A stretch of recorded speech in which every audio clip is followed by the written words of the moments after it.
Today we will talk about transportation in plants, transportation of water and food. For plants, the soil is the nearest and richest source of raw materials like nitrogen, phosphorus, and other minerals. The absorption of these substances therefore occur through the part in contact with soil. We call such this part as roots. It is known as roots. If the distance between roots and chlorophyll is less. If the distance between root and chlorophyll is less, it is small, then energy and raw material can easily diffuse to all parts of the body. But if these distances become large, as in large trees, because of the change in the plant body design, diffusion process will not be sufficient to provide raw material in leaves and energy in roots. A proper system of transportation is therefore essential in such situations. As you can see that there are two complex transport or vascular tissue present in plants. First is xylem and second one is phloem. All of us know that xylem tissue carries water and dissolved minerals from up from roots to leaves and other parts of the plant, and phloem tissue carry food down from the leaves. So we know that xylem carries water and phloem carries water and minerals. We should also include minerals, and phloem transport food. As we can see that the direction of movement of water is only in the upward direction.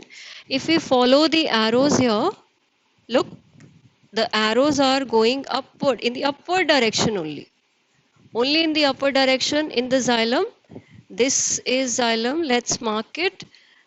This is the water conducting channel, we also call it xylem. And if we follow the arrows from phloem, we will see that from where to where the flow of substances is there in the phloem. Let's mark the phloem also. This is the phloem, food conducting channel. So let's see the direction of flow of food in the phloem. You can see it is going in the downward direction. Food made by leaf. So from here, food will go in the downward direction towards the roots. And here, food is also going in the upward direction. So we can conclude from this that in xylem, the movement is unidirectional, and in phloem, the direction of movement of food is bidirectional.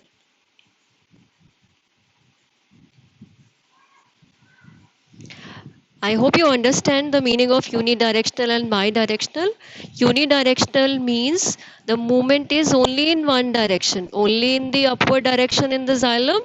Bidirectional means in two directions, both upward and the downward direction. You can see from phloem, food is going upward also and food is going downward also.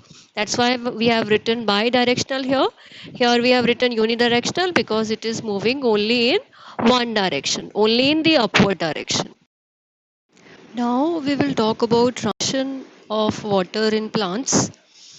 You can see the factors which are responsible for water transportation in plants.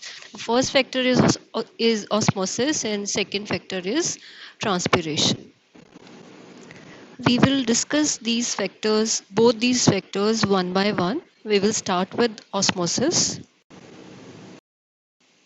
Osmosis is movement of water from its higher concentration to its lower concentration through a semi-permeable membrane. Here you can see a dotted line, green dotted line. This shows a semi-permeable membrane. Here you can see pure water. Only solvent is there, no solute is there. On this side you can see water plus some red particles which are solute particles. So here On the right side, water concentration is less, and on the left side, water concentration is more. So here, water concentration is less, and on this side, water concentration is more. So we can also write high and low. We can use words high and low. This color is not visible, so let's change the color.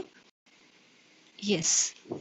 So this side water concentration is low, on this side water concentration is high. We know osmosis is movement of water from its high concentration to its low concentration. So the direction of movement of water here will be from high to low. And this level where the level is equal on both the sides of semi-permeable membrane is before osmosis. After osmosis, what will happen when water will move from its high concentration to its low concentration? Here water has shown its movement to the other side of the semi-permeable membrane, and you can see the level of water, it has risen on the right side. So this shows that osmosis occurs, and when there is a difference in concentration of water on both sides of semi-permeable membrane. But how is it related to transportation of water in plants? How osmosis is related to that? We will see with the help of one more diagram.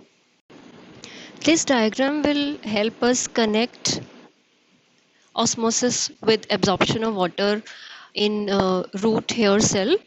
You can see that the concentration of water is less inside here because solute particles are more. So concentration of water is less here, and outside concentration of water is more on the higher side.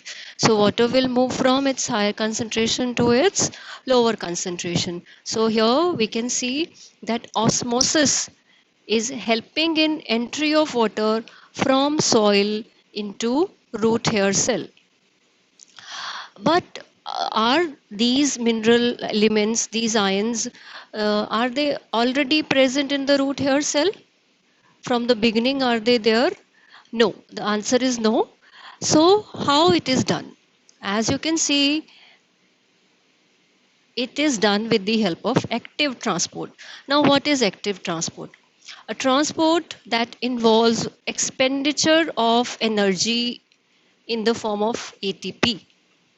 They use ATP, and we know ATP is energy rich molecule.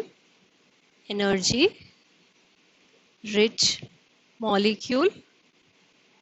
So by spending ATP, these ions which were earlier present outside in the soil, they were present here outside in the soil, but by spending ATP, these were transported inside, and concentration of these ions was increased inside root hair cell. Why ATP expenditure was done? Why this was done? So that water can enter inside the root hair, and from root hair to rest of the plant body. So this is how we are going to connect osmosis with the uptake of water in the root cells.